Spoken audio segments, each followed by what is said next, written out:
وسببا للمزيد من فضله ودليلا على آلائه وعظمته ثم الصلاة والسلام على أشرف بريته حافظ سره ومبلغ رسالاته وأمين وحيه أبي القاسم المصطفى محمد وآله الطيبين الطاهرين المعصومين المظلومين الذين أذهب الله عنهم الرجس وطهرهم تطهيرا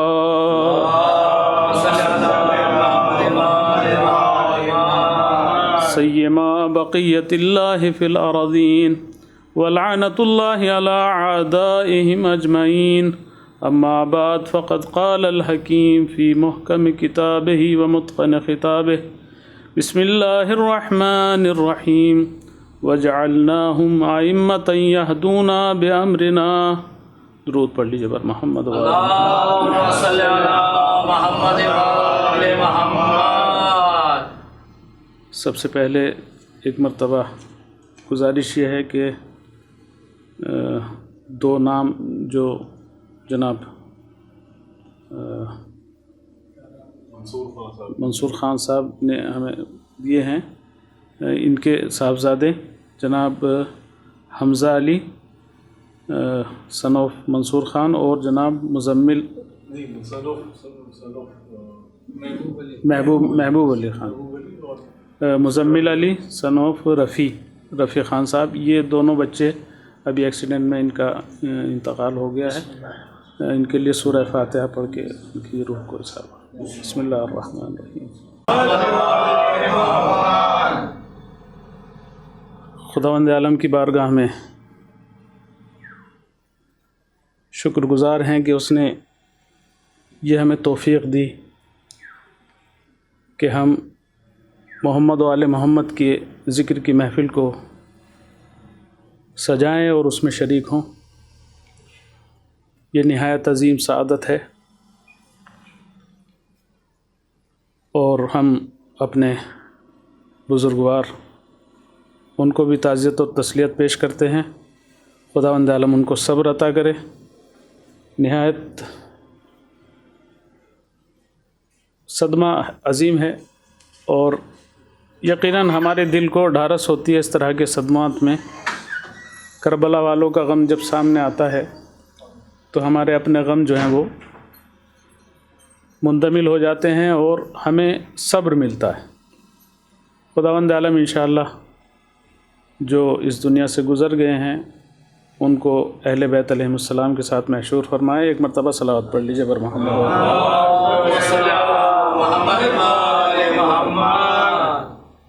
میں نے سورہ انبیاء کی 73ویں آیت کی تلاوت کی ہے، جس میں خداوند عالم یہ ارشاد فرما رہا ہے وَجَعَلْنَاهُمْ أَئِمَّةً يَهْدُونَ بِأَمْرِنَا۔ اس آیت کا مطلب یہ ہوتا ہے کہ ہم نے ان کو امام بنایا ہے جو ہمارے امر سے ہدایت کرتے ہیں۔ گفتگو بہت زیادہ لمبی چوڑی نہیں ہے، بہرحال صاحبان علم ہیں، صاحبان فہم و معرفت ہیں۔ کچھ باتوں کی طرف اشارہ کروں گا کہ اگر ہم اس فرش اعضاء سے ایک معنوی تبرک لے کے چلے جائیں اپنے گھر، تو یہ شاید ہمارے لیے اس مجلس کے مقصد کو مکمل کرنے کے لیے ضروری ہوگا۔ دیکھیے، خداوند عالم نے کائنات میں جتنی بھی مخلوقات کو خلق کیا، ان تمام مخلوقات میں انسان کو احسن تقویم بنایا۔ سب سے بہترین اور سب سے عظیم مخلوق اسی انسان کو بنایا، اور قرآن میں یہ اعلان کیا لقد کرمنا بنی آدم، ہم نے بنی آدم کو کرامت عطا کی، شرافت عطا کی۔ یہ کرامت اور شرافت جب علماء نے اس کے بارے میں لکھا ہے تو یہ لکھا ہے کہ کرامت اور شرافت انسان کی یہ نہیں ہے کہ وہ مستوی القامت ہے، وہ دو پیروں پہ چلتا ہے، اس کا اچھا چہرہ ہے، یا یہ ساری چیزیں وہ اپنی جگہ ہیں، لیکن اس کے لیے کرامت اور شرافت یہ ہے کہ خداوند عالم کی مشیت کو یہ گوارا نہیں ہے کہ اس انسان کے اوپر کوئی غیر معصوم حکمرانی کرے۔ قرآن میں یہ صاف صاف حکم ہے کہ تمہارا حاکم اللہ ہے، ان الحکم الا للہ، حکومت، حکم کرنا، حکمرانی فقط اور فقط اللہ کے لیے۔ اور جب یہ اللہ کا کام ہے کہ وہ حکمرانی کرے تو انسان کو یہ کرامت اور شرافت اس نے بخشی ہے کہ فقط اور فقط اللہ کا حکم مانے۔ یعنی انسان کی کرامت اور شرافت کا تقاضا یہ ہے کہ غیر معصوم کا نہ تو اس کے اوپر حکم کرنے کا حق ہے اور نہ ہی اس عقل مند اور ہوشیار انسان کو چاہیے کہ جب اللہ نے اس کو تاج کرامت اور شرافت سے نوازا ہے تو پھر وہ غیر معصوم کی حکمرانی کو قبول کرے۔ اور اسی لیے اس نے بتایا ہے کہ ہم نے جب تمہارے لیے یہ طے کر لیا ہے کہ تمہیں غیر معصوم کی حکمرانی کا حق ہم نے نہیں دیا ہے تو ہم نے تمہارے لیے معصوم حکمرانوں کو بھیجا ہے۔ وہ معصوم حکمران نبی کی شکل میں ہو، رسول کی شکل میں ہو یا امام کی شکل میں ہو۔ اور پھر سورہ انبیاء کی آیت ارشاد فرما رہی کہ ہم نے ان کو امام بنایا ہے، جعلناہم ائمۃ، ہم نے ان کو امام بنایا ہے، یعنی وہ معصوم ہیں، وہ جو بھی حکم کریں گے وہ ان کا اپنا حکم نہیں ہوگا، وہ ہمارا حکم ہوگا۔ یعنی معصوم کہا ہی اس کو جاتا ہے۔ اور یہ غالباً تمام عالم اسلام میں شیعت کا ایک عقیدہ ہے کہ وہ پیغمبر اکرم کے بعد، رسول کی رسالت کے بعد، ختم نبوت کے بعد اگر کسی سلسلے کو مانتے ہیں تو وہ معصوم سلسلہ ہے۔ مولائے کائنات سے لے کر آج بھی جو پردہ غیب میں امام ہے، یہ تمام کا تمام سلسلہ معصوم سلسلہ ہے۔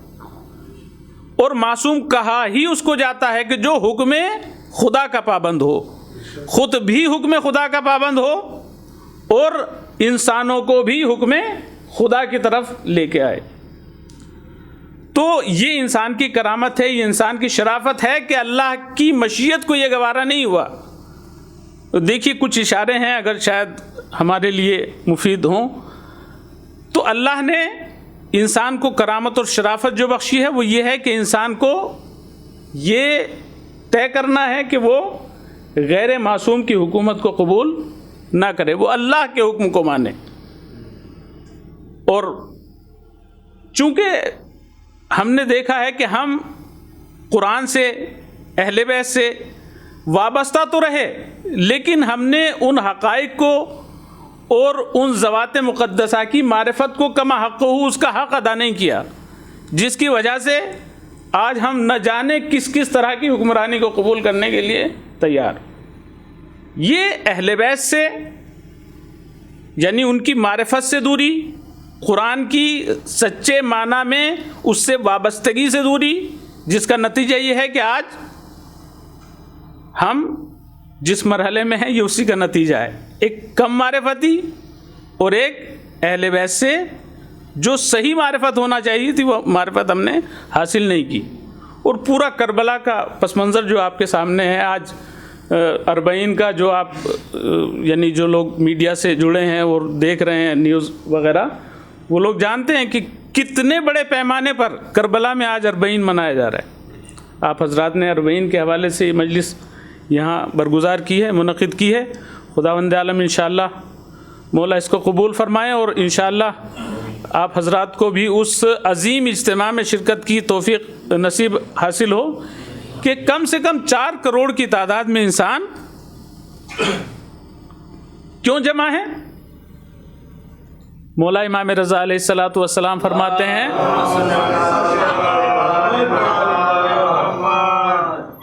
یعنی جب خدا نے یہ فرما دیا کہ ہم نے تمہارے اوپر حکمرانی کے لیے امام کو، ایک معصوم کو انتخاب کیا ہے، تم غیر معصوم کی حکمرانی کو قبول نہ کرنا، تو جب معصوم تمہارے اوپر حکمرانی کرے گا تو پھر تمام کی تمام اچھائیاں اجاگر ہوتی چلی جائیں گی اور برائیاں ختم ہوتی چلی جائیں گی، ظالم نیست و نابود ہوتا چلا جائے گا اور حق کا بول بالا ہوتا چلا جائے گا۔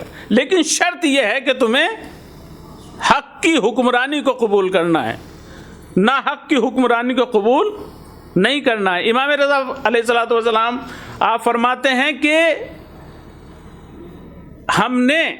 اللہ نے امامت کو ملت کے لیے نظام قرار دیا، الامامت نظاما للملہ، یہ ہمارے 8ویں امام کا ارشاد ہے۔ آپ فرماتے ہیں کہ اللہ نے جو سلسلہ امامت کو رکھا ہے، جو امامت کے سسٹم کو رکھا ہے، وہ اس وجہ سے رکھا ہے تاکہ یہ ملت پراگندہ نہ ہو، یہ بکھر نہ جائے، اس کا شیرازہ منتشر نہ ہو جائے، اس کو ایک دانے میں، ایک تسبیح کے طرح پرونے میں جو چیز بروئے کار لائی جاتی ہے وہ ہے در واقع امامت۔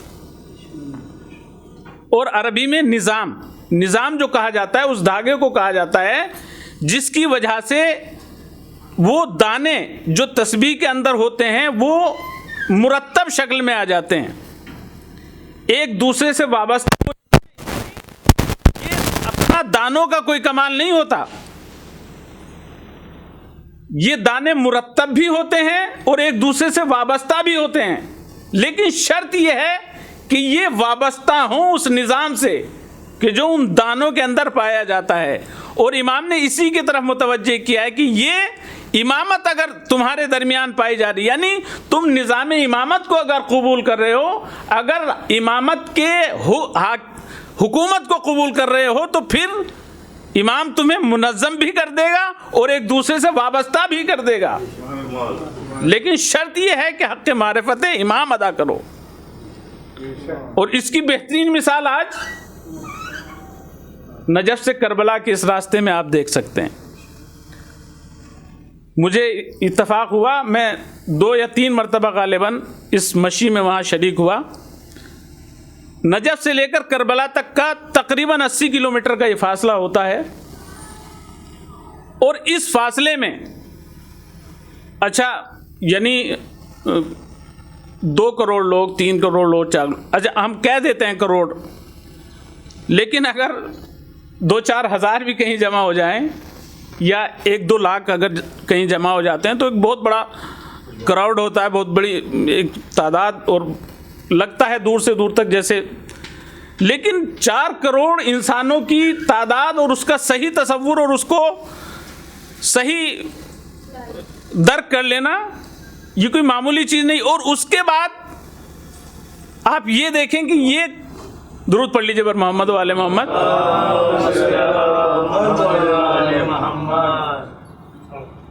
تو یہ اتنی بڑی تعداد، ایسا نہیں کہ گورنمنٹ کوئی اس کا انتظامات گورنمنٹ نے سنبھالے ہوں، یعنی ان کے کھانے پینے کا انتظام ہے، ان کے اٹھنے بیٹھنے کا انتظام ہے، سونے جاگنے کا، یہ تمام کے تمام انتظامات، ایسا نہیں ہے کہ عراقی گورنمنٹ اس کا انتظام کرتی ہو، نہیں،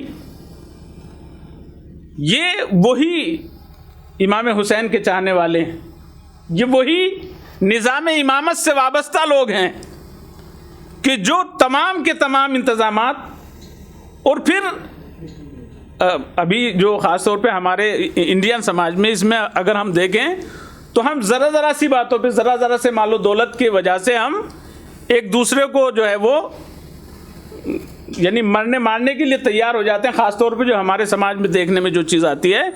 لیکن اگر نظام امامت سے انسان وابستہ ہو جائے تو پھر آپ دیکھیں کہ پھر وہاں ہر چیز انسان لٹانے پہ تیار ہو جاتا ہے، یعنی 200-400 لوگوں کو کھلا کے یہاں پہ ہیں، بعض اوقات ہم یہ سمجھتے ہیں ہم نے بہت بڑا کام کیا ہے، لیکن 4 کروڑ لوگوں کو، اور 2-4 دن نہیں، کم سے کم یہ 10 دن کم سے کم یہ کراؤڈ رہتا ہے اتنی بڑی تعداد میں۔ تو کہنے کا مطلب یہ ہے کہ جب نظام امامت سے انسان وابستہ ہو جاتا ہے، اس نظام سے وابستہ ہو جاتا ہے، تو پھر کیا ہوتا ہے؟ اب اس اتنے بڑے کراؤڈ میں آپ یہ دیکھیے کہ وہاں کوئی کسی پر ظلم نہیں کر رہا ہوتا ہے۔ آپ نے آج تک کوئی نیوز سنی کہ کسی نے کسی کو قتل کر دیا ہو اس راستے میں، یا کسی نے کسی کو تھپڑ مار دیا ہو، یا کسی نے کسی کو ستایا ہو؟ نہ، اس طرح کی کوئی نیوز آپ وہاں پہ نہ سنیے گا. میں نے خود یہ دیکھا ہے کہ ہر انسان کوشش یہ کرتا ہے کہ مجھ سے کسی کو کوئی تکلیف نہ ہو جائے, مجھ سے کسی کو کوئی پریشانی نہ ہو جائے, بلکہ ہر انسان یہ چاہتا ہے وہاں پہ کہ میں کسی طریقے سے کسی کی کوئی خدمت کر لوں. ہر انسان اپنے آپ میں یہ چاہتا ہے کہ میں امام حسین کے چاہنے والے کی, مولا کے عزادار کی کوئی خدمت کر لوں. اور کیسے کیسے مناظر سامنے آتے ہیں وہاں پہ, اللہ اکبر. میں نے اپنے استاد محترم کی زبانی ایک واقعہ سنا ہے, میں سنا دیتا ہوں آپ کے جذبہ ایمانی کے لیے.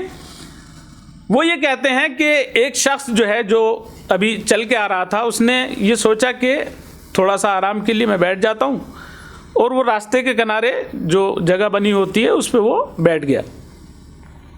تو ایک شخص آیا اور اس کے کنارے اس طریقے سے کھڑا ہو گیا کہ اس کھڑے ہونے والے شخص کا سایہ جو ہے وہ اس بیٹھے ہوئے شخص کے اوپر تھا.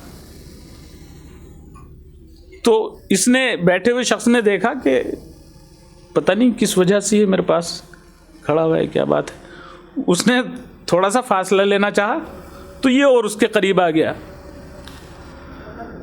تو اور یہ اس طریقے سے کھڑا تھا کہ اس کا سایہ اس بیٹھے ہوئے شخص کے اوپر باقی رہے. تو اس نے ہاتھوں کو جوڑ کے کہا, بھائی مجھے آرام سے بیٹھنے دو, آپ میرے پاس کیوں مجھے پریشان کرو, کیوں. تو اس نے خود ہاتھوں کو جوڑ کر کہا کہ معاف کرنا, آپ نے سمجھا نہیں, اور مال دنیا سے میرے پاس کچھ نہیں ہے. میں نے اپنے مولا و آقا سے نذر یہ کی تھی کہ میں کسی زائر کے اوپر کم سے کم اس کے اوپر سے دھوپ کا سایہ اس کے اوپر نہ ہو. جو میں کر سکتا تھا کم سے کم میرے اوپر میں یہ کر سکتا تھا کہ اس کے لیے میں سایہ بن جاؤں. اللہ اکبر. اب آپ دیکھیے کہ کیسے کیسے مناظر اس راستے میں نظر آتے ہیں. تو ہر انسان یہ چاہتا ہے کہ اس کی ذات سے کسی کو کوئی پریشانی نہ ہو, اور کچھ نہ کچھ وہ خدمت. اذان ہے غالباً, درود پڑھ لیجیے.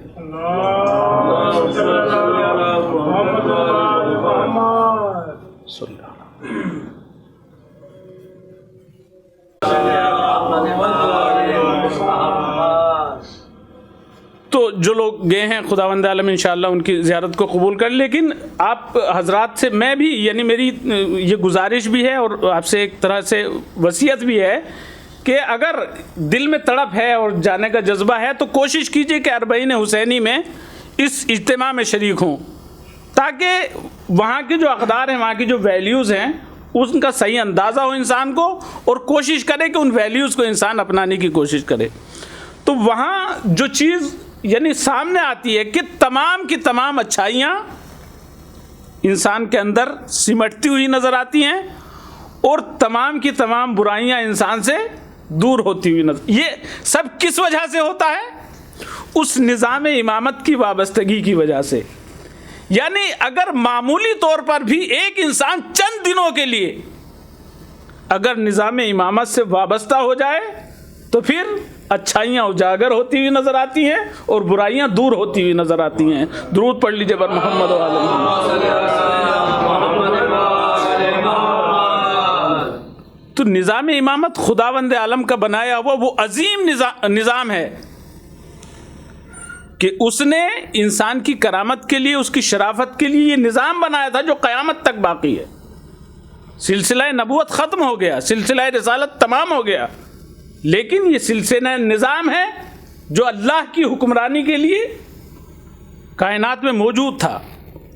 لیکن ہماری نادانیوں کی وجہ سے, لوگوں کی دنیاوی لالچوں کی وجہ سے اس نظام امامت کو پس پشت ڈال دیا گیا. اور جو واقع غدیر کے بعد جو اماموں کے ساتھ جو واقعات ہوئے ہیں, جو مظالم ہوئے ہیں, وہ تمام کی تمام کڑیاں آپ کے سامنے ہیں. آپ تاریخ اسلام پوری آپ کے سامنے ہے. جو کربلا کے مظالم ہیں وہ سب اسی کا حصہ ہے کہ اس نظام سے, جو الہی نظام تھا, اس سے وابستگی کو انسان اس سے وابستہ نہ ہو کر اس سے دور ہو گیا. اور پیغمبر نے فرمایا سیملأ الارض قسطا وعدلا کما ملئت ظلما وجورا. میرا ایک بیٹا، میرا ایک فرزند آنے والے زمانے میں آئے گا جب وہ ظلم و جور سے بھری ہوئی اس دنیا کو عدل و انصاف سے بھر دے گا۔ یہ پیغمبر کی پیشین گوئی ہے، تمام عالم اسلام کی کتابوں نے اس کو لکھا ہے، اور کچھ کتابوں نے تو نام بھی اس کا لکھا ہے، اہل سنت کی کتابوں میں بھی ہے، شیعہ حضرات کی کتابوں میں یہ حدیث مسلم ہے کہ آخری زمانے میں ایک آنے والا میرا فرزند ایسا آئے گا کہ جب ظلم و جور سے بھری ہوئی اس دنیا کو عدل و انصاف سے بھر دے گا، یعنی انسان عقل و شعور کے اعتبار سے اس مرحلے پہ پہنچے گا کہ جو ظلم و جور سے بھری ہوئی دنیا ہے، یہ جو ناانصافیاں ہیں، یہ جو بے عدالتی ہے، اس کا واحد راستہ، یعنی مظلوموں کی جو چیخیں ہیں، مظلوموں کی جو صدائیں ہیں، اگر ان سے نجات اور ان سے چھٹکارا انسان حاصل کرنا چاہتا ہے تو اس کا واحد راستہ یہ ہے کہ انسان اس الہی نظام کے تحت آ جائے، اس الہی نظام کو ایکسیپٹ کرنے کے لیے تیار ہو جائے، یہ اس کا واحد راستہ ہے۔ اور جب عقل اور شعور بشر اس مرحلے تک پہنچے گا تو پھر جب انسان اس بات کو سمجھ لے گا کہ وہ کن حالات میں زندگی گزار رہا ہے، ظلم و جور کی اس اندھیر نگری میں کس طریقے سے وہ زندگی گزار رہا ہے، تو پھر جب وہ اپنے اندر تڑپ محسوس کرے گا تو پھر یقیناً پیغمبر کی یہ حدیث اس کو یاد آئے گی کہ خداوند عالم بھیج دے اس کو۔ جو بنی اسرائیل کے ساتھ ہوا تھا وہاں بھی یہی ہوا تھا، 400 سال تک یہ بنی اسرائیل کی قوم فرعون کے ظلم و جور کے چنگل میں اس طریقے سے تھی، قرآن کی یہ الفاظ ہیں کہ مردوں کو قتل کیا جاتا تھا اور عورتوں کو زندہ رکھا جاتا تھا خدمت کے لیے، اور نہ جانے کس کس طرح کے ظلم بنی اسرائیل پہ ہوتے تھے۔ لیکن جب بنی اسرائیل نے یہ سمجھ لیا اور اپنے اندر درک کر لیا اس بات کو کہ اس ظلم و جور سے چھٹکارا اور اس سے نجات دلانے والا اگر آنے والا ہے تو پھر اس کو بلایا جائے، اس کو پکارا جائے، اور بنی اسرائیل نے مسلسل 40 شب و روز گریہ و زاری کی اور اس نجات دینے والے کو بلایا، اس کو پکارا۔ اور تاریخ نے لکھا ہے، قرآن میں کم سے کم 900 سے زیادہ آیتیں بنی اسرائیل کے حوالے سے ذکر کی گئی ہیں۔ اچھا، قرآن ایک عظیم سرمایہ ہے، ایک عظیم خزانہ ہے۔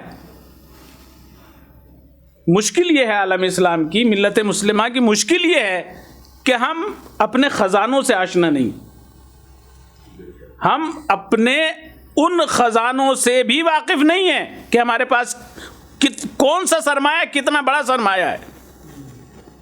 اہل بیت جیسی ذوات مقدسہ، اہل بیت جیسی ہستیاں، قرآن جیسا ہدایت کا نایاب سرمایہ، اس کے ہوتے ہوئے اور مسلمان پریشان۔ تو اس کی واحد وجہ یہی ہے، میں بہت بزرگوں سے معذرت کے ساتھ، کہ ہم نے نہ تو اہل بیت سے وابستگی کا حق ادا کیا، جس کی وجہ سے آج ہم پریشان اور ظلم و جور کا شکار ہیں، نہ ہم نے اہل بیت سے وابستگی کا حق ادا کیا ہے، نہ قرآن سے وابستگی کا حق ادا کیا۔ قرآن کی ایک ایک آیت انسان کی زندگی میں انقلاب لانے کے لیے کافی ہے، اہل بیت کا ایک ایک عمل انسان کی زندگی میں انقلاب لانے کے لیے کافی ہے۔ یہی آیت جس کی میں نے تلاوت کی، جعلناہم ائمۃ یہدون بامرنا، ہم نے تمہارا حاکم ایسے لوگوں کو بنایا ہے کہ جو ہمارے امر سے ہدایت کرتے ہیں، جو اللہ کے حکم کو لوگوں تک پہنچاتے ہیں۔ یعنی وہ معصوم کہلاتے ہی اس لیے ہیں کہ ان کا اپنا کوئی حکم نہیں ہوتا، جو حکم ہوتا ہے وہ اللہ کا حکم ہوتا ہے۔ اہل بیت معصومین علیہم السلام کتنے مہربان ہیں۔ ایک حدیث میں یہ ہے، پیغمبر اکرم نے تو یہ فرمایا کہ انا و علی ابوا ہذہ الامہ، میں اور علی اس امت کے باپ ہیں۔ اچھا، یہ چیزیں، یہ باتیں، اس طرح کے جو ارشادات ہیں یہ ہمارے سامنے آتے ہیں، لیکن ہمیں غور و فکر کرنا چاہیے قرآن کی آیات میں بھی اور اہل بیت کے ارشادات میں بھی۔ لیکن مشکل یہ ہے کہ ہماری مجلسیں غور و فکر کی جگہ اب نہیں رہی ہیں، کیونکہ غور و فکر کے لیے انسان کو تھوڑا سا، یعنی غور و فکر جہاں ہوتا ہے وہاں سناٹا ہوتا ہے، وہاں خاموشی ہوتی ہے، وہاں شور شرابہ نہیں ہوتا، لیکن ہماری مجلسوں میں غور و فکر نہیں ہوتا ہے تو شور شرابہ ہوتا ہے۔ تو اہل بیت کا ذکر بالکل اسی طریقے سے جیسے قرآن کی آیات کی تلاوت، ایسے ہی اہل بیت کا ذکر، اس میں کوئی فرق نہیں ہے۔ اہل بیت کا ذکر بھی انسان کی ہدایت کے لیے ہے، قرآن کی تلاوت بھی انسان کی ہدایت کے لیے، دونوں کی دونوں چیزیں اپنی جگہ ہیں۔ جس طریقے سے قرآن نے یہ حکم دیا ہے کہ قرآن کی آیات میں غور و فکر کرو، اسی طریقے سے اہل بیت کے ذکر میں بھی غور و فکر کی دعوت دی گئی ہے۔ تو میں نے عرض کیا کہ پیغمبر نے بھی یہ فرمایا انا و علی ابوا ہذہ الامہ، میں اور علی اس امت کے باپ ہیں۔ یعنی آپ اس بات کو محسوس کیجئے، جن کے باپ ان کے سروں پہ ہیں، خداوند عالم ان کو عمر طولانی عطا فرمائے، لیکن جن کے باپ نہیں ہیں وہ محسوس کریں کہ باپ کے بعد ان کی جو کیفیت ہے، اور یہ وہ باپ ہوتا ہے کہ جو دنیا میں لانے کا اس کو سبب بنتا ہے، ذریعہ بنتا ہے، لیکن جو حقیقی باپ ہے وہ کون ہے؟ وہ پیغمبر نے فرمایا میں اور علی اس امت کے باپ ہیں۔ یعنی امت یتیم نہیں ہے، جس کا باپ اس دنیا سے چلا جاتا ہے وہ احساس یتیمی کرتا ہے، یتیم ہونے کا جو احساس ہوتا ہے وہ اپنا الگ احساس ہوتا ہے، اور انسان کو اندازہ ہو جاتا ہے کہ یتیمی کیا ہوتی ہے۔ امت تو یتیم نہیں ہے، امت کے لیے پیغمبر جیسا باپ، علی جیسا باپ، اور اگرچہ پیغمبر کی زندگی کے بعد، مولا کائنات کی زندگی کے بعد، کیا اس کے بعد امت اپنے آپ کو یتیم سمجھنے لگے؟ نہیں، خدا کی قسم یہ سلسلہ ہے۔ پھر مولا امام رضا علیہ الصلوۃ والسلام فرماتے ہیں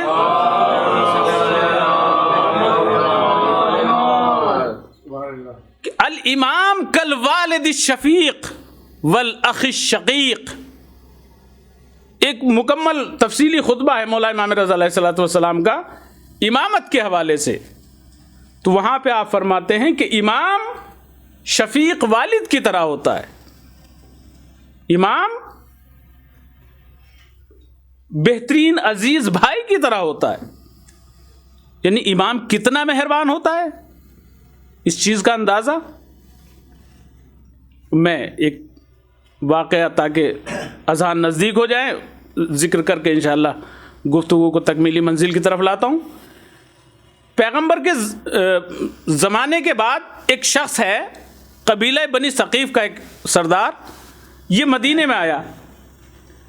مدینے میں اس نے مولا امام حسین کو پایا مسجد نبوی میں، اور وہاں یہ مولا امام حسین کی خدمت میں حاضر ہو کر مولا سے کہتا ہے کہ آقا، آپ کے نانا سے میں نے ایک حدیث سنی، اور آپ کے نانا نے یہ فرمایا تھا کہ اگر تمہیں کبھی زندگی میں کوئی پریشانی ہو، کوئی مشکل ہو تو، اور تمہیں یعنی مجبوراً دستے سوال دراز کرنا پڑ جائے، کسی سے کچھ مانگنا پڑ جائے، تو تم یا تو کسی ایسے انسان سے مانگنا کہ جو نہایت شریف ہو، شریف النفس انسان سے کوئی سوال کرنا، یعنی جو خاندانی اعتبار سے شرافت رکھتا ہو، ایسے انسان سے سوال کرنا، اور اگر خاندانی اعتبار سے شرافت رکھنے والا تمہیں نہ ملے تمہاری حاجت کی براری کے لیے، تو پھر تم کسی ایسے انسان سے طلب کرنا کہ جو خوبصورت ہو۔ اور اس طریقے سے اس نے 2-3 چیزیں بتائیں اور بعد میں کہتا ہے کہ مولا میں ایک مشکل میں گرفتار ہوں, مجھے کچھ پیسے کی ضرورت ہے, اور آپ کے نانا کی حدیث کے مطابق میں نے یہ چیزیں تلاش کی, لیکن مجھے کوئی اس کسوٹی پہ پورا اترتا ہوا نہیں ملا.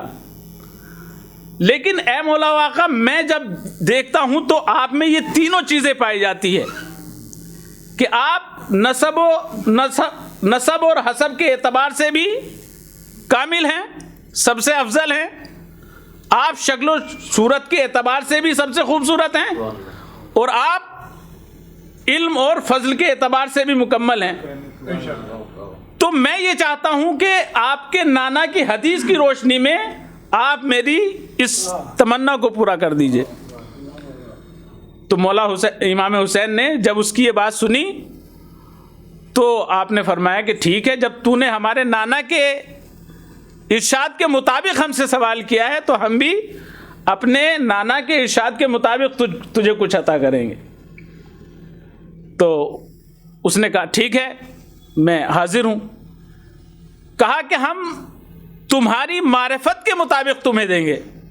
اللہ اکبر, قربان جائیے. یعنی تو نے جو سوال کیا ہے ہمارے نانا کی اس حدیث کے مطابق, تو ہمارے نانا نے یہ فرمایا ہے کہ اگر کسی کو کچھ عطا کرو تو اس کی معرفت کے مطابق اسے عطا کرو.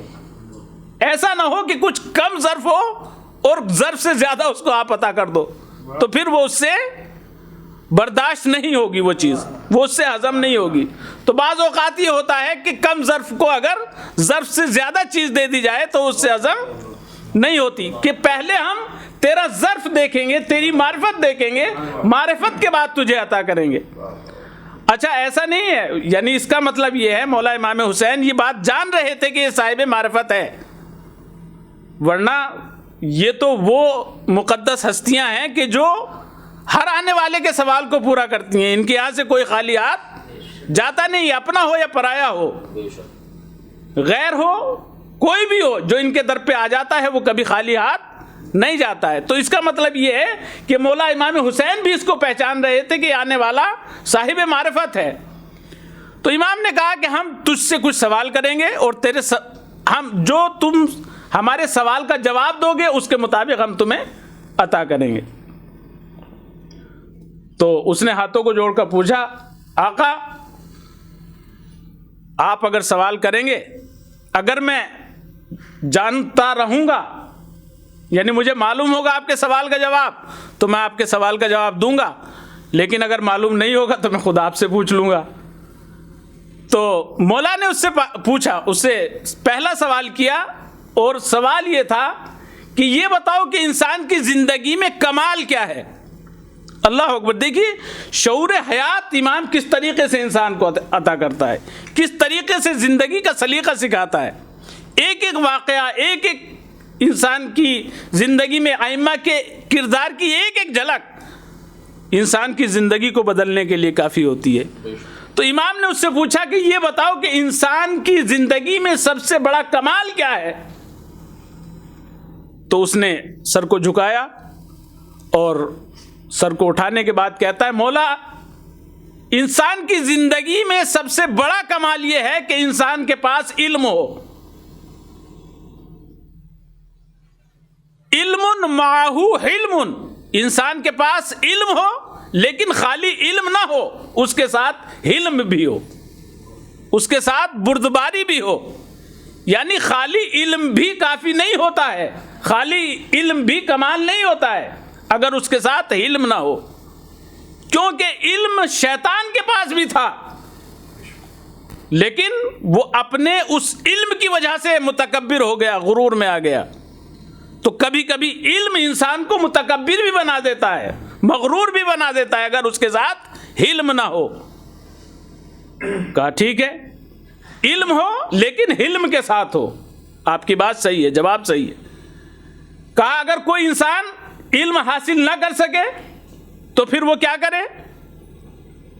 تو اس شخص نے تھوڑا سوچا اور اس کے بعد جواب دیا کہ مولا اگر علم نہ ہو علم کے ساتھ تو پھر مال ہو لیکن مروت کے ساتھ, حیا کے ساتھ. دولت ہو لیکن حیا کے ساتھ. دیکھیے دولت مند ہونا ٹھیک ہے، اچھی بات ہے، لیکن خالی دولت مند ہونا یہ بالکل خالی عالم کی طرح ہے کہ خالی علم بغیر علم کے کافی نہیں ہوتا. اسی طرح دولت ہو لیکن اس کے ساتھ مروت ہو، اس کے ساتھ حیا ہو. حیا کسے کہتے ہیں؟ حیا یہ ہوتی ہے، غیرت یہ ہوتی ہے، مروت یہ ہوتی ہے کہ انسان کسی غریب کو دیکھ کر، یعنی مال ہے میرے پاس لیکن غریب کو دیکھ کر میرا دل نہ تڑپے. میرے دل میں غریب کو دیکھ کر اگر تڑپ ہو تو یہ ہے حیا، یہ ہے مروت. ایک غریب پھٹے کپڑے پہن کر معاشرے میں آتا ہوا وہ حیا کرے، اس کو حیا نہیں کہتے ہیں. حیا یہ ہے کہ میں ایک بے دین کو، بے علم کو دیکھ رہا ہوں کہ اس کو دین نہیں آتا اور پھر میں اس کو دین نہ بتاؤں، تو یہ بے حیائی ہے. حیا یہ ہے کہ میں بے دین کو دیکھ کر تڑپ جاؤں اور اس کو دین سکھانے کی کوشش کروں، یہ ہے حیا. کہا ٹھیک ہے، تمہارا یہ دوسرا جواب بھی ٹھیک ہے کہ مال ہو لیکن مال کے ساتھ حیا ہو، مال کے ساتھ مروت ہو. کہا ایک اور سوال کریں گے. کہا یہ بتاؤ کہ اگر کسی کے پاس علم بھی نہ ہو، مال بھی نہ ہو تو پھر وہ کیا کرے؟ کہا مولا کہ پھر فقر ہو لیکن فقر کے ساتھ صبر ہو. مولا فقر ہو لیکن فقر کے ساتھ صبر ہو.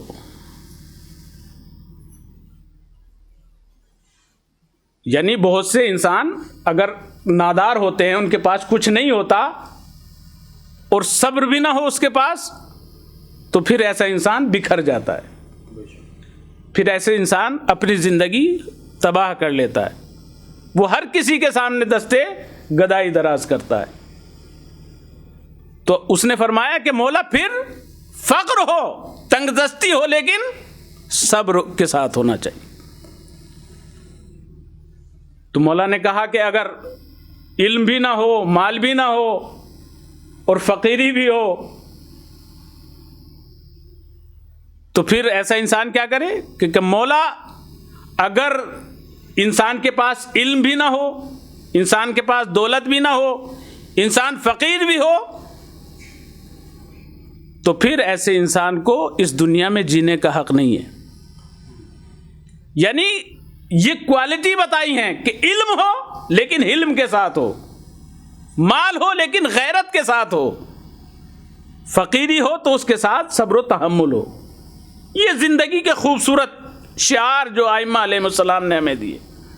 تو یہ ایک والد شفیق امام وہ ہوتا ہے کہ جو والد شفیق ہوتا ہے، اور پھر امام نے جو اس کی ضرورت تھی اس کے مطابق اس کو دیا.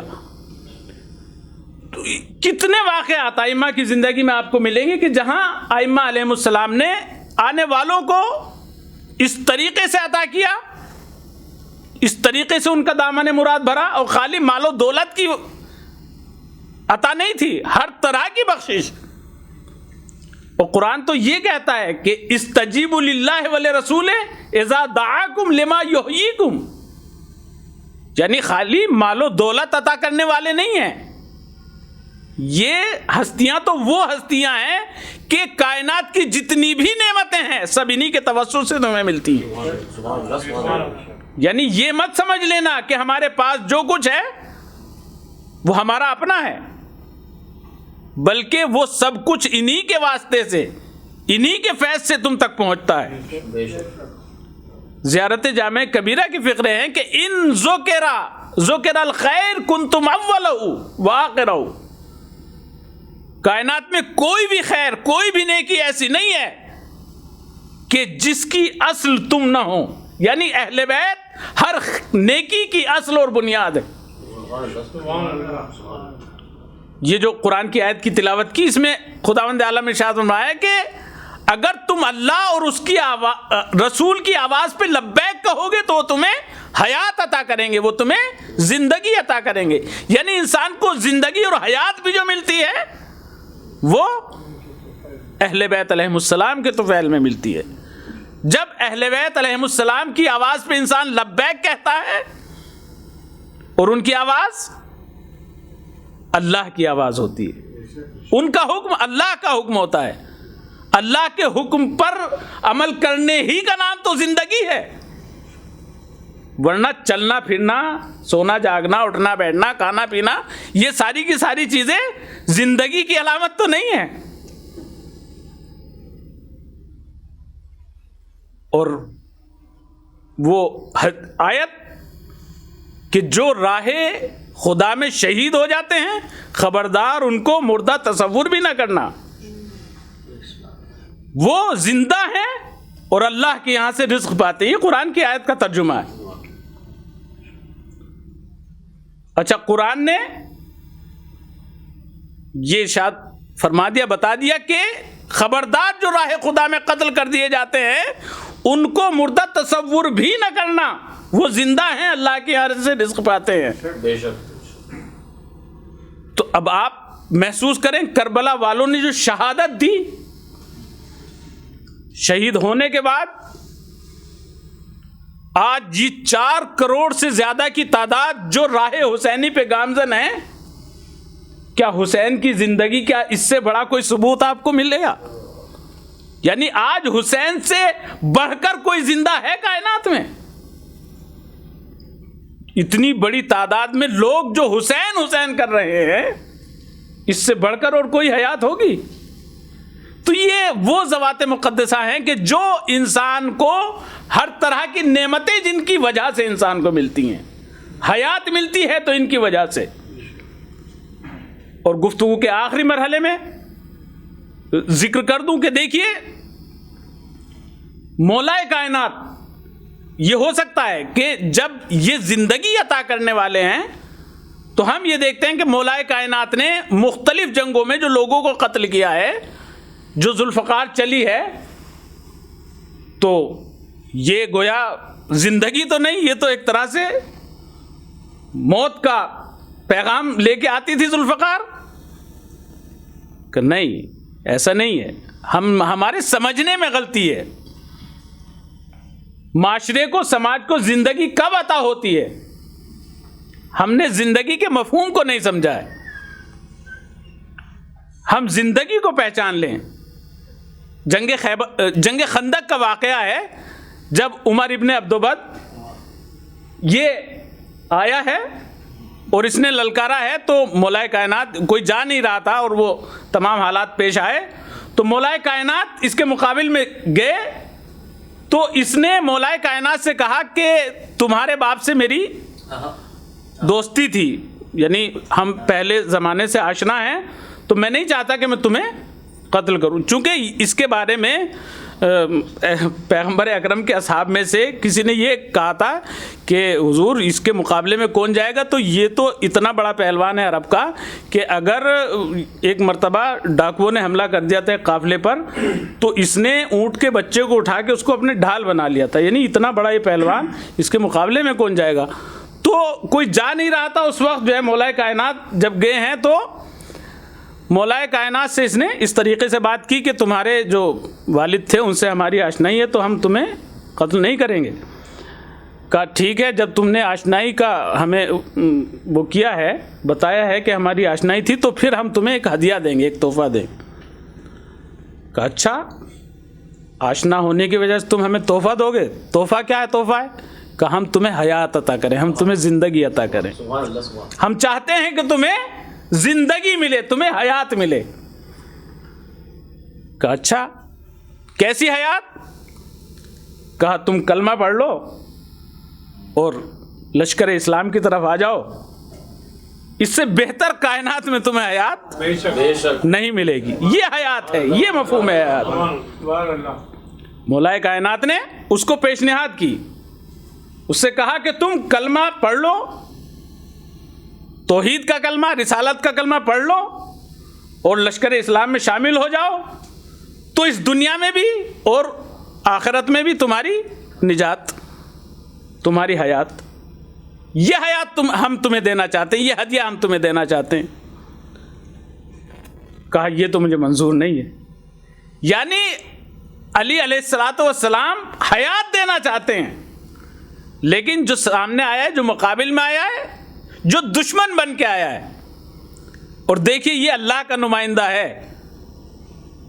اللہ بھی دشمن کو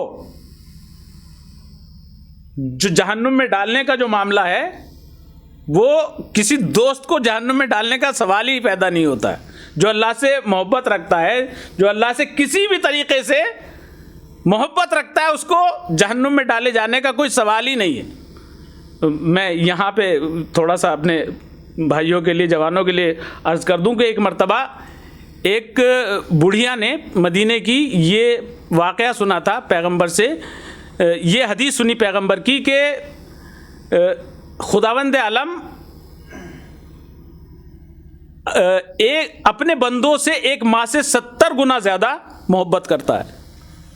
اس بڑھیا نے پیغمبر کی جب یہ حدیث سنی تو وہ اس انتظار میں تھی کہ کبھی پیغمبر کا ہمارا آمنا سامنا ہو تو میں پیغمبر خدا سے سوال کروں کہ پھر جب اتنی محبت اپنے بندوں سے کرتا ہے تو پھر لوگوں کو جہنم میں کیسے ڈال دے گا۔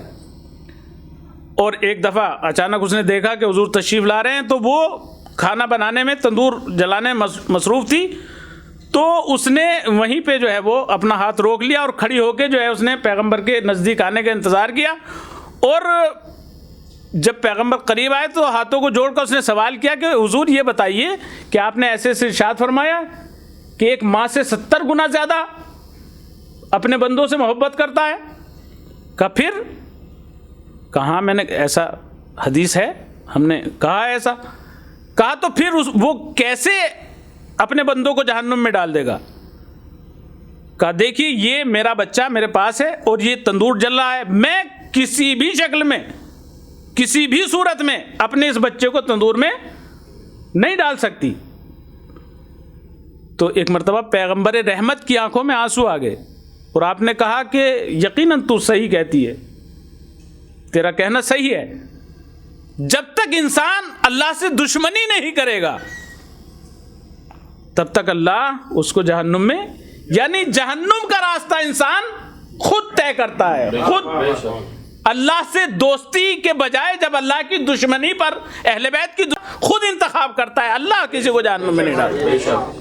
تو اسی طریقے سے مولا کائنات نے اس سے کہا کہ میں چاہتا ہوں کہ میں تمہیں زندگی عطا کروں، میں تمہیں حیات عطا کروں۔ تو عمر نے کہا کہ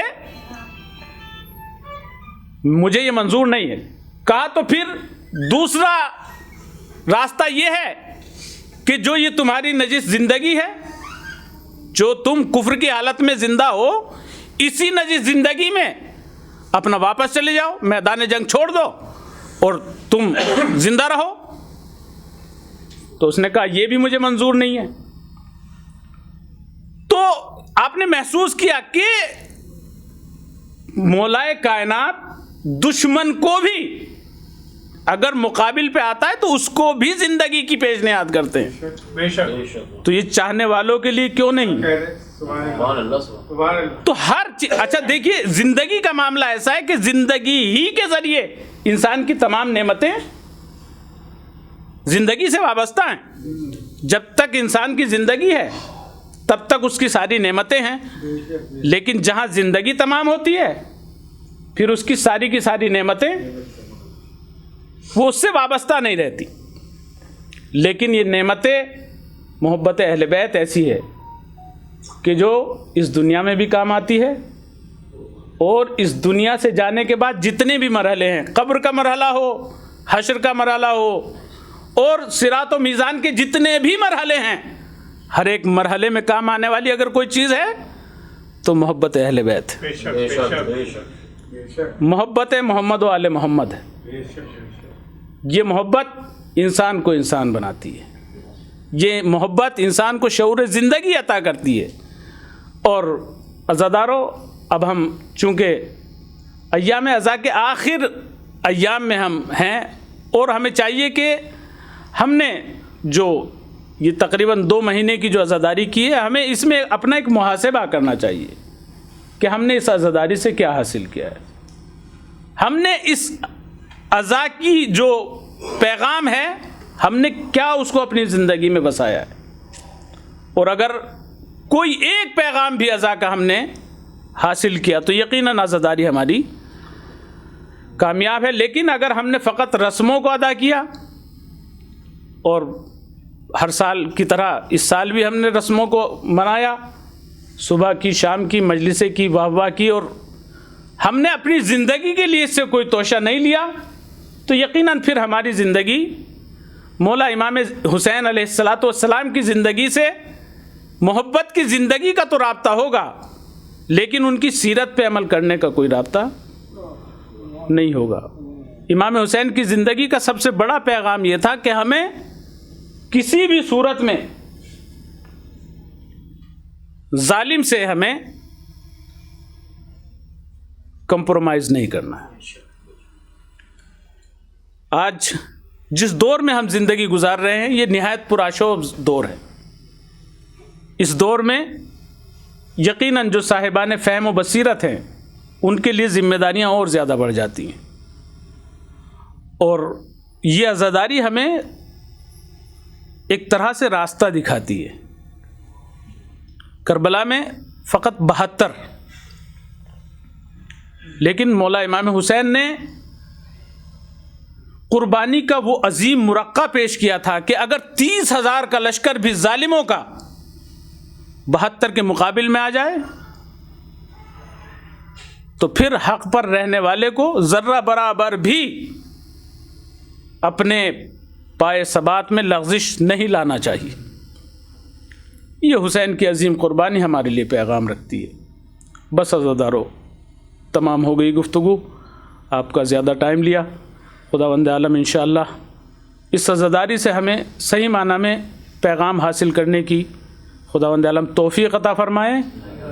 عزادارو، واقعاً دل تڑپتے ہیں وہ لوگ کہ جو زیارت کے لیے کربلا میں ان مناظر کو جب اپنی آنکھوں سے دیکھتے ہیں تو چاہنے والوں کا دل تڑپتا ہے. کاش مولا ہمیں بھی اس راستے میں جانے کی سعادت نصیب ہوتی. یہ کون سا راستہ ہے عزیزو؟ یہ وہی راستہ ہے کہ جس میں علی کی بیٹی بے کجاوا اونٹوں پر کس طریقے سے لائی گئی. اللہ اکبر. آپ کو معلوم ہے کہ کربلا سے کوفے کا جو راستہ تھا وہ تقریباً 80 کلومیٹر کے آس پاس ہوتا ہے. اس راستے کو بے کجاوا اونٹوں پر بچوں اور عورتوں کو اس طریقے سے دوڑایا گیا تھا کہ صبح سے شام تک کا یہ فاصلہ، اور کتنے بچے بے کجاوا اونٹوں پر گر گر کے شہید ہوئے. اللہ اکبر. عزیزو، یہ دن امام زین العابدین کی مصیبتوں کے دن ہے، جناب زینب کی مصیبتوں کے دن ہے، بڑے مصائب والے دن ہیں. جب یہ کوفے میں یہ قافلہ پہنچا ہے تو وہاں پھر بھی لوگ چونکہ اہل بیت اطہار کو جانتے تھے، وہاں پہ لوگوں نے زیادہ ظلم نہیں کیا. وہاں لوگوں نے جب بھوک اور پیاس کو دیکھا ان کی تو خرمے تو ضرور پھینکے. بھوک کو دیکھتے ہوئے، اہل بیت کی اسیروں کی بھوک کو دیکھتے ہوئے خرمے تو ضرور پھینکے، لیکن کسی نے پتھر نہیں پھینکا. کوفے والے اہل بیت کو اتنا جانتے تھے، لیکن جب یہ قافلہ کوفے سے شام لایا گیا تو امام زین العابدین فرماتے ہیں کہ ہمارے ہاتھ رسن سے بندھے ہوئے تھے، ہمارے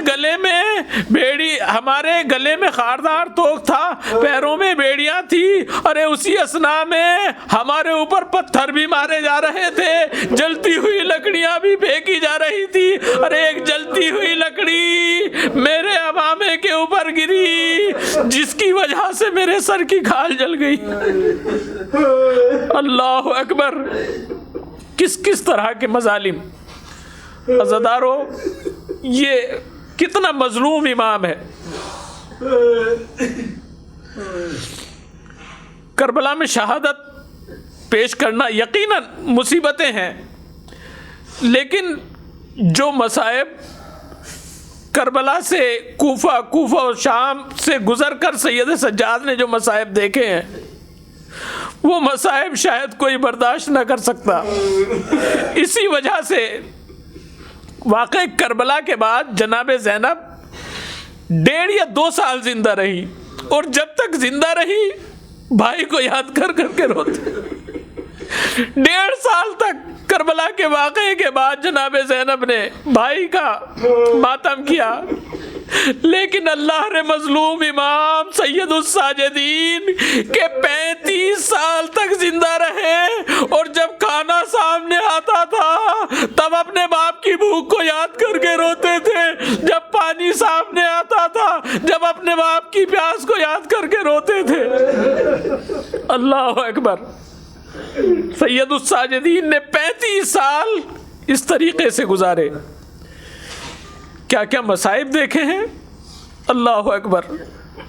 عزادارو، میرے ذہن میں ایک بات جو بار بار مجھے پریشان کر رہی تھی، میں نے دیکھا کہ امامت کی تاریخ میں ایک علی علیہ الصلوۃ والسلام ہے اور ایک علی ابن الحسین، یعنی کائنات میں 2 علی. تاریخ امامت میں 2 علی ایسے ہیں کہ جن کے سامنے ان کی ناموس کی بے حرمتی کی گئی. علی علیہ السلام کی ناموس کی حرمتی خود مدینے میں کی گئی کہ مولا کائنات گھر کے اندر ہیں اور دروازے پر دشمن آ کر کہتا ہے ابو الحسن کو باہر نکالو ورنہ ہم اس گھر کو آگ لگا دیں گے. ارے عزادارو، علی نے اپنی آنکھوں سے دیکھا کہ ظالم نے اپنے ہاتھ سے جناب فاطمہ زہرا کے اوپر تماچا مارا. اللہ اکبر. لیکن اللہ نے، میں کہوں گا اے علی، اے مولا کائنات، یقیناً آپ نے مدینے میں بڑے مظالم دیکھے، لیکن آپ کے بیٹے عابد بیمار نے، آپ کے بیٹے علی نے جو مظالم دیکھے وہ کہیں زیادہ بڑے مظالم ہیں. مولا، آپ نے مدینہ دیکھا، آپ نے اپنی خاتون کے اوپر دستے ظالم کو اٹھتے ہوئے دیکھا، لیکن مولا آپ نے تازیانوں کو اپنی مستورات کے اوپر تو اٹھتے ہوئے نہیں دیکھا. مولا، ارے آپ کی مدینے میں آپ کی مستورات کو اذیت پہنچائی گئی، لیکن آپ زخمی تو نہیں ہوئے تھے. لیکن اے مولا، ارے آپ اپنے بیٹے کو دیکھیے کہ زخمی بھی ہیں، بیمار بھی ہیں، پشت پر تازیانوں کے نشان بھی ہیں. اللہ اکبر. عزیزو، 40 کے دن نزدیک ہیں، اور اب وہ دن ہیں کہ جب یہ قافلہ قید شام سے چھٹ کر کربلا سے ہوتا ہوا مدینے کے لیے واپس جانے کے لیے تیار ہے. بس ذرا سا تصور فرمائیں اور گفتگو تمام ہو رہی ہے. جب حاکم شام نے اس قافلے کو رہائی کا حکم دیا تو سید سجاد کو دربار میں بلایا. جناب زینب نے اپنے بھتیجے کو دربار میں تنہا بھیج تو دیا، لیکن دل ہی دل میں جناب زینب پریشان ہے کہ نہ جانے میرے بھتیجے کے ساتھ ظالم کیا سلوک کرے. ایک مرتبہ جب عابد بیمار دربار سے واپس قید خانے کی طرف آئے تو جناب زینب نے عجیب منظر دیکھا کہ گلے سے خاردار توق نکال دیا گیا ہے، بیڑیاں کاٹ دی گئی ہیں، ہتھکڑیاں کاٹ دی گئی ہیں. ایک مرتبہ بھتیجے کو آتے ہوئے دیکھ کر اپنے گلے سے لگایا، میرے بھتیجے، اے بیٹا سید سجاد، ارے کیا طے پایا؟ کہا پھوپھی اماں ظالم یہ کہتا ہے کہ اگر تم چاہو تو یہاں پہ رہو اور اگر چاہو تو مدینے واپس چلے جاؤ. کہا پھوپھی اماں، میں نے ظالم سے کہا ہے کہ پہلے میں اپنی پھوپھی اماں سے دریافت کروں کہ پھوپھی اماں کیا چاہتی ہیں. ایک مرتبہ جناب زینب نے کہا کہ اے بیٹا اس سے جا کر کہو کہ پہلے ہم اپنے عزیزوں کا ماتم کر لیں، ہمیں یہ اجازت دو، ہمارے لیے اہتمام کرو کہ ہم نے اب تک اپنے عزیزوں کا دل کھول کر ماتم نہیں کیا. اللہ اکبر.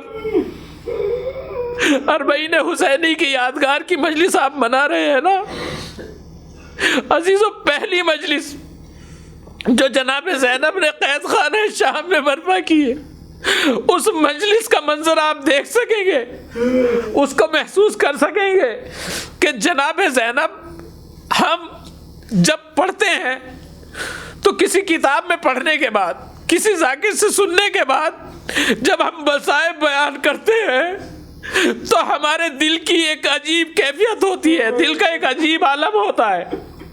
لیکن ذرا محسوس کریں کہ جب جناب زینب اس حسین کی پہلی مجلس کی ذاکرہ ہو، بیان کرنے والی خود جناب زینب ہو، زینب کہہ رہی ہو کہ میری خود ان آنکھوں نے دیکھا کہ چند قدم کے فاصلے پر میرے ماجائے کو سوا کیا جا رہا تھا اور میں فریاد کر رہی تھی، اے عمر سعد، ارے تو کھڑا ہوا دیکھ رہا ہے میرا ماجایا ذبح کیا جا رہا ہے. اللہ اکبر. اور اس طریقے سے جناب زینب نے یہ آخری مجلس برپا کی، اور اس مجلس میں، جس مجلس میں تبرکات عزا آتے ہیں، اس مجلس میں مصائب میں، رقت میں کچھ اضافہ ہو جاتا ہے، تابوت لائے جاتے ہیں. لیکن اس پہلی مجلس میں جو جناب زینب نے منعقد کی، ظالم کی طرف سے اہتمام یہ ہوا کہ جو تبرکات لوٹے گئے تھے ان کو لانا شروع کیا گیا. کبھی بے شیر کا جلا ہوا جھولا آیا، کبھی سید سجاد کا جلا ہوا مصلی آیا، ارے اب شہداء کے سر آنے لگے، کبھی اکبر کا سر، کبھی اون محمد کا سر، کبھی قاسم کا سر. ارے ہر ایک بی بی اٹھ کر اپنے اپنے عزیزوں کے سر اپنی آغوش میں لیتی تھی. واہ حسینہ، واہ محمدہ کی آواز زینب کی اس پہلی مجلس میں برپا تھی. انا للہ و انا الیہ راجعون، رضا بقضائہ و تسلیما لامرہ. خداوند عالم ہمارے اس مختصر سے ذکر کو اپنی بارگاہ میں بے شکل عبادت قبول فرما. خداوند عالم جو مومنین مریض ہیں ان کو شفائے کامل و عاجل عطا، جو مومنین مقروض ہیں ان کے قرض کو غیب سے ادا فرما. خداوند عالم اب زیادہ امتحان نہ لے، حجت آخر کے ظہور میں تعجیل فرما، اور ہم سب کو اس قابل بنا کہ ہم ان کے انصار و اعوان میں شمار ہو سکیں. ربنا تقبل منا انک انت السمیع العلیم. ماتم حسین. اے باد صبا جا کے یہ امو کو بتانا، پیاسی ہے سکینہ. اے باد صبا جا کے امو کو بتانا، پیاسی ہے سکینہ. اے باد صبا جا کے یہ امو کو بتانا، پیاسی ہے سکینہ. اے باد صبا جا کے یہ امو کو بتانا، ہے سکینہ. اس چھوٹے سے سن میں یہ ستم میں نے اٹھائے، اللہ کسی کو نہ یتیم ایسا بنائے، خود اپنے لہو میں کوئی بچی نہ نہائے. میں تم کو بلاتی رہی تم بھی تو نہ آئے، میں بن گئی بادشر لعینوں کا نشانہ، پیاری ہے سکینہ. اے باد صبا جا کے یہ دانا، ہے سکینہ. ایک جام ہوا شام غریبا میں میسر، وہ کوزہ میں رکھ آئی تھی اصغر کی لاحد پر تھا مجھ سے بھی چھوٹا میرا بھیا میرا دلبر، شرمندہ میں ہو جاتی چچا پیاس بجھا کر، اب اپنے ہی ہاتھوں سے میری پیاس بجھانا، پیاسی ہے سکینہ اے باد صبا کو بتانا، پیاسی ہے سکینہ، پانی کی طلب مجھ کو کھلاتی رہی ٹھوکر، کہتا تھا لئی دوں گا میں فوجوں کو پلا کر، جب شمر لئی کر چکا سہراب یہ لشکر، دکھلا کے مجھے پھینک دیا پانی زمین پر، تب سمجھی میں کیا ہوتا ہے امید دلانا، پیاسی ہے سکینہ اے باد صبا جا کے نا، پیاسی ہے سکینہ، گھر لوٹ کے جاتے ہیں ہر ایک شام پرندے، قسمت میں لکھے ہیں میرے زندہ کے اندھیرے، کب تک میں جیوں گی یوں ہی اشکوں کے سہارے، لگتا ہے کہ مر جاؤں گی اب دور وطن سے، ہوگا نہ میسر مجھے گھر لوٹ کے جانا، پیاسی ہے سکینہ اے باد صبا کو بتانا، پیاسی ہے سکینہ، ایک رسی میں ہم سب کے گلے باندھ کے ادا کرتے ہوئے تشہیر چلے جانب کوفہ، اور اس پہ مصیبت یہ تھی قد چھوٹا تھا میرا، اٹھتی تھیں جو پھوپھیاں تو گلا کھچتا تھا میرا، گردن کا میرے زخم چچا دیکھنے آنا، پیاسی ہے سکینہ اے باد صبا جا کے یہ منہ کو بتانا، پیاسی ہے سکینہ اے باد صبا جا کے یہ منہ کو بتانا، پیاسی ہے سکینہ۔ رب نے دیا ہوگا یہ بچی کو دلاسا، سو جاؤ سکینہ، زینب نے دیا ہوگا یہ بچی کو دلاسا، سو جاؤ سکینہ، زینب نے دیا ہوگا یہ بچی کو دلاسا، سو جاؤ سکینہ، زینب نے دیا ہوگا یہ بچی کو دلاسا، سو جاؤ سکینہ، مایوس ہو کیوں خواب میں آ جائیں گے بابا، سو سکینہ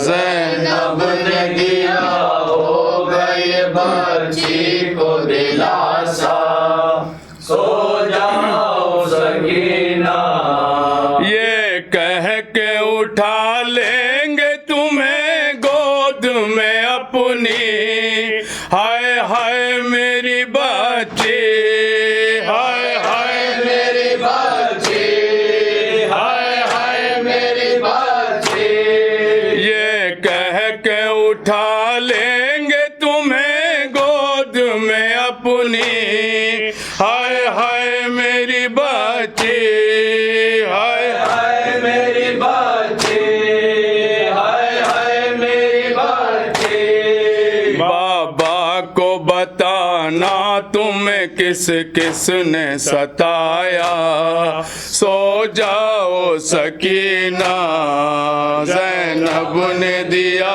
ہوگا یہ بچی کو دلاسا سو جاؤ سکینہ ساتھ آئیں گے عباس لیے مشک میں پانی بی بی کی نشانی بی بی کی نشانی بی بی کی نشانی ساتھ آئیں گے عباس لیے مشک میں پانی بی بی کی نشانی بی بی کی نشانی بی بی کی نشانی خود پینے سے پہلے علی اصغر کو پلانا سو جاؤ سکینہ زینب نے دیا ہوگا یہ بچی کو دلاسا سو جاؤ سکینہ زینب نے دیا ہوگا یہ بچی کو دلاسا سو جاؤ سکینہ بابا کو بتانا کہ گوہر شمر نے چینے اور مارے تماچے اور مارے تماچے اور مارے تماچے بابا کو بتانا کہ گوہر شمر نے چینے اور مارے تماچے اور مارے تماچے اور مارے تماچے کانوں سے لہو بہتا ہے رخسار ہے نیلا سو جاؤ سکینہ زینب نے دیا ہوگا یہ بچی کو دلاسا سو جاؤ سکینہ ساداپ کے خیموں میں لگی آگ لٹا گئے اور چھن گئی چادر اور چھن گئی چادر اور چھن گئی چادر باداپ کے خیموں میں لگی آگ لٹا گئے اور چھن گئی چادر اور چھن گئی چادر اور چھن گئی چادر باداپ کے خیموں میں لگی آگ لٹا گئے اور چھن گئی چادر اور چھن گئی چادر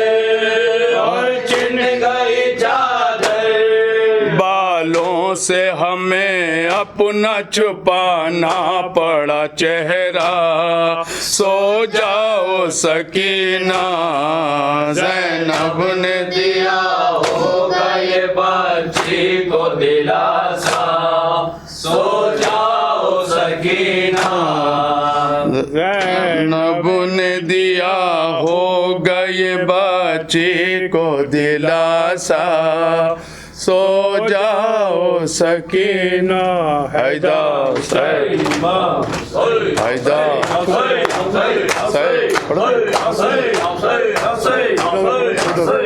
چھوٹا دو جب مجھے آپ کے قاتل نے ہمارا بابا، جب مجھے آپ کے قاتل نے ہمارا بابا، جب مجھے آپ کے قاتل نے ہمارا بابا، جب مجھے آپ کے قاتل نے ہمارا بابا، ہر تماچے پہ سکینہ نے، ہر تماچے پہ سکینہ نے پکارا بابا، جب مجھے آپ کے قاتل نے ہمارا بابا، جب مجھے آپ کے قاتل نے ہمارا بابا، مجھے بالوں سے پکڑ کر ہے تماچے مارے، مجھے بالوں سے پکڑ کر ہے تماچے مارے، میں نے سرشمر سے مانگا جو تمہارا بابا، جب مجھے آپ کے قاتل نے ہمارا بابا، جب مجھے آپ کے قاتل نے ہمارا بابا، وہ جو دریا اپنے تحفے میں مجھے بخشے تھے، وہ جو دریا اپنے تحفے میں مجھے بخشے تھے، ان کو بے دردی سے ظالم نے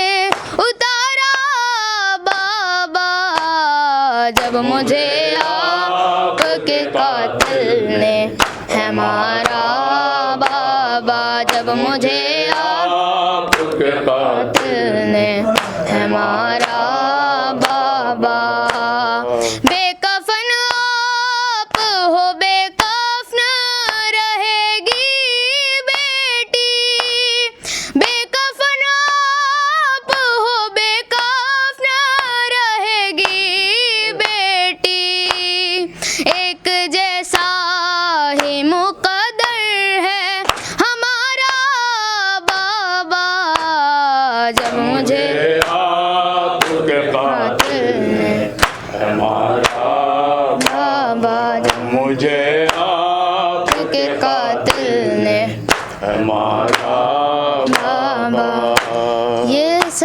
یہ صدا قبر سے معصومہ کیا اے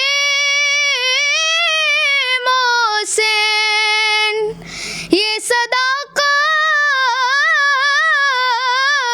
سے معصومہ کیا اے محسن، ساتھ